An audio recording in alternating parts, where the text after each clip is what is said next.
intention and efforts to release detainees from Guantanamo Bay. They warn that now is not the time to let terrorists out.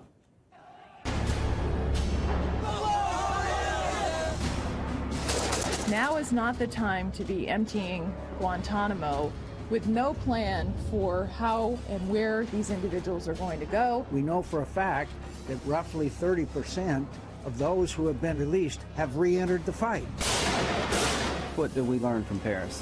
One of the guys had already served time in jail for terrorism. Sure, there's forms of extremism that threaten us, but the one we're at war with is violent Islamist extremism. Terrorists are being trained and sent back to commit acts of terror. Recidivism is a problem throughout the world. And Senator John Barrasso joins us. Good evening, sir. Thanks for having me. You're part of the legislation to prevent the president from emptying Gitmo. You were at the White House today. Did you bring this up with the president? We talked about national security, protecting the Americans, what happened in Paris, and a host of different things. But the bottom line is we need to call a timeout on what the president wants to do with these releases from Guantanamo Bay. The problem is that the president has actually been quickening the releases to the point where 15 were released in December alone. Very little surveillance. Really, there's not the chance and the opportunity to make sure they don't go back into the fight. We now have over 100 who have been confirmed back into the fight. The president wanted him to do more quickly. So how do you, if you want to block him, what is your authority to block him? How do you do that? Well, Lindsey Graham, who was on, is going to do it through funding. He's the chair of the committee that oversees funding on foreign operations. You have John McCain as the Armed Services, Kelly Ayotte in her leadership role.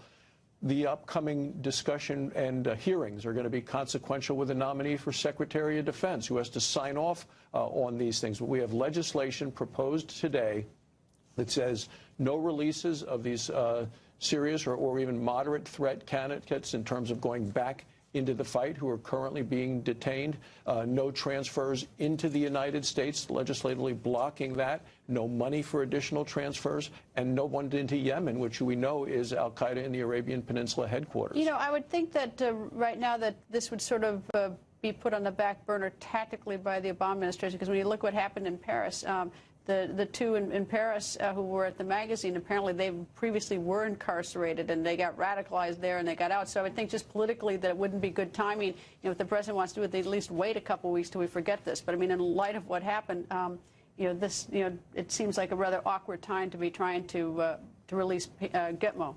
Well, the president has really been quickening it the last year. There's the Taliban 5 hardened criminals that were released and sent to Qatar. Where are they? I mean, that's another. I mean, that's the other thing too. Is that I hear often that it's the transfer of them. You know, it's actually the release of them. I mean, is Qatar really watching those 5? I mean, is anyone monitoring this when we quote, transfer them, we release them? Who's following these things to make sure that they're out doing more? Well, I was there at Thanksgiving. We have 100 members of the Wyoming National Guard, so I met not just with our troops to have Thanksgiving dinner, but met with officials there. I mean, they're supposedly under surveillance, but it's only a year, Greta, and then they're going to be released and likely go back into Afghanistan and get back into the fight. What does surveillance mean, though? I mean, like, how close surveillance? Does it mean they're going to follow them to the border as they leave Qatar and go someplace else? I mean, what does this even mean? Nobody ever gives us the information and details. All I hear as a citizen is that they've been, quote, transferred, and what it really means is they're released and put someplace and that they're under surveillance, but I don't even know what that means. Well, that's what we saw in Uruguay, where the president of Uruguay said they can leave whenever they want.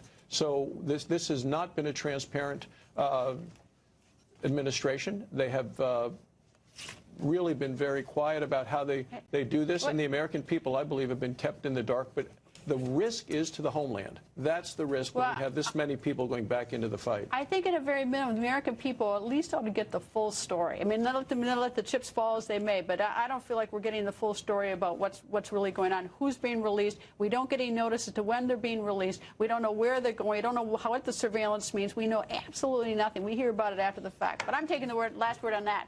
That's why we have this legislation proposed. We want to make sure the president cannot do these things. Time for a timeout. You got the last word. All right, Senator.